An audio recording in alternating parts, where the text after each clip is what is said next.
प्रयाग के मध्य ग्राम पंचायत बैरी बीसा के जगापुर मिश्रान में दानवीर धर्मवीर निखिलेश मिश्र गेहा के यजमानत्व में चल रहे श्रीमद् भागवत कथा में डॉक्टर श्याम सुंदर पराशर जी महाराज की भव्य कथा हो रही है, धूम है।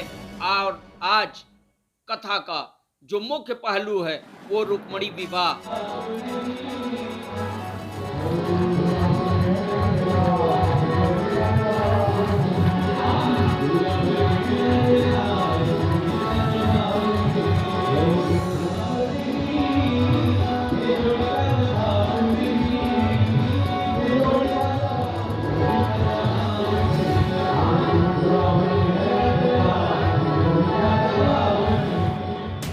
दानवीर धर्मवीर निखिलेश मिश्र घ्याहा के गांव जगापुर मिश्रान में श्रीमद् भागवत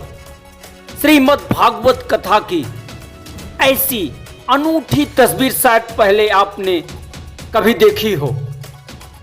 मानो वृंदावन की छटा जगापुर मिश्रान गांव में उतर आई हो। संकट मोचन बजरंगबली के आंजनेय धाम से लेकर कथा पंडाल तक हर तरफ सिर्फ भगवत भक्ति की गूंज। पूज्य महाराज सर्वेश ब्रह्मचारी जी महाराज के सानिध्य में दानवीर धर्मवीर निखिलेश मिश्र गेहा जहां सतचंडी यज्ञ कार्यक्रम कर रहे हैं, विधायक ज्ञानपुर विपुल दुबे के साथ आज उन्होंने परिक्रमा की। आपको बता दें, जगापुर मिश्रान में डॉक्टर श्याम सुंदर पराशर महाराज की अद्भुत कथा हो रही है और ब्रह्मचारी जी महाराज का आशीर्वचन आज रुक्मिणी विवाह की बेला में अद्भुत तस्वीरों को सामने लाया, जिसमें रुक्मिणी विवाह के दौरान प्रसाद वितरण की वो अद्भुत, अविस्मरणीय और अभूतपूर्व तस्वीर भी देखने को मिली जो आपसे पहले शायद ही कहीं देखने को मिली है। तो आइए देखते हैं रुक्मिणी विवाह के प्रसाद वितरण की तस्वीरें। में देख रहे हैं कि लगातार प्रसाद के तौर पर ये साड़ियों का प्रसाद रुक्मिणी विवाह के अवसर पे दिया जा रहा है। प्रसाद के तौर पे वो ऐतिहासिक है, अद्भुत है। यही है खास बात रुक्मिणी विवाह के प्रसाद की। न भूतो न भविष्यते, भविष्य की बात हम नहीं कर सकते, लेकिन कभी पहले नहीं हुआ, भूतकाल में कभी ऐसा नहीं हुआ। जिस तरह से आप ये तस्वीरें देख रहे हैं, विहंगम तस्वीरें, तकरीबन 1 घंटे से वितरण का कार्यक्रम लगातार जारी है और अब पूर्णता की ओर बढ़ तो रहा है, लेकिन अभी पूर्ण नहीं हुआ है।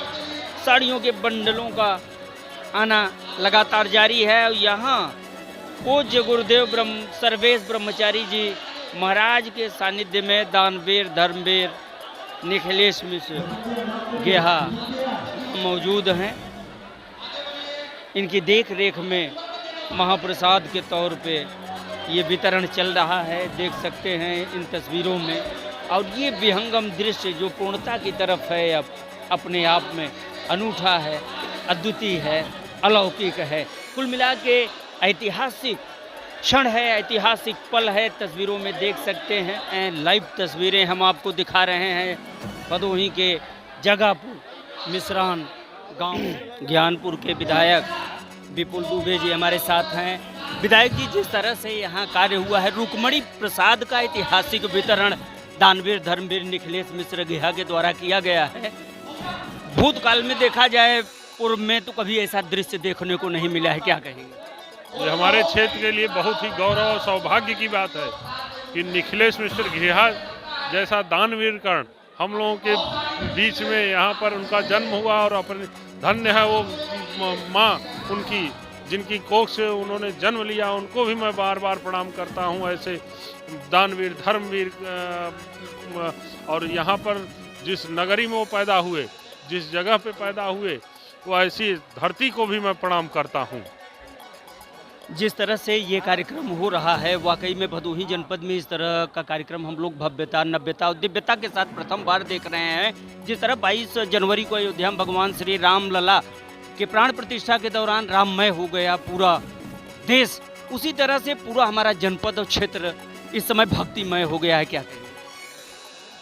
यह दौर जो चल रहा है देश में, वो निश्चित रूप में देश की सांस्कृतिक विरासत, देश की आध्यात्मिक विरासत, देश में गौरवशाली जो हमारी परंपराएं हैं उनका विकास हो रहा है। उसी कड़ी में हमारे ज्ञानपुर विधानसभा में भी परम पूज्य श्री निखिलेश मिश्र घेहा जी द्वारा जो ये आयोजन किया गया है, उसके माध्यम से पूरे क्षेत्र में एक भक्तिमय वातावरण बना हुआ है और आप सभी लोग बधाई के पात्र हैं जो इस कार्यक्रम में कहीं न कहीं अपनी सहभागिता दे रहे हैं।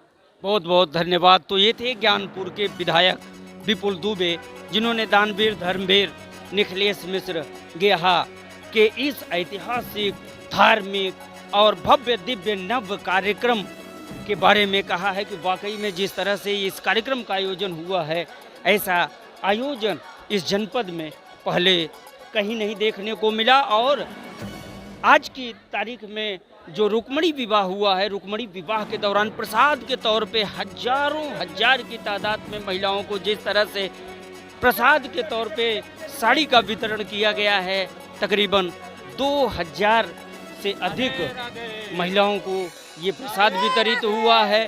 और इस तरह देख रहे हैं यहाँ पे प्रसाद वितरण में अहम भूमिका निभाया है इन सभी लोगों ने। तो कुल मिला के वाकई में इस तरह का आयोजन, इस तरह की भव्यता, दिव्यता वाकई में पहली बार देखने को मिला है कालीन नगरी भदोही में। फिर मिलेंगे इसी खबर की एक और अपडेट के साथ और दिखाएंगे कि वाकई में समापन किस तरह से होता है। जब आगाज इस तरह से हुआ है तो फिर अंजाम क्या होगा। फिर मिलेंगे एक ब्रेक के बाद, तब तक के लिए दीजिए इजाज़त, नमस्कार।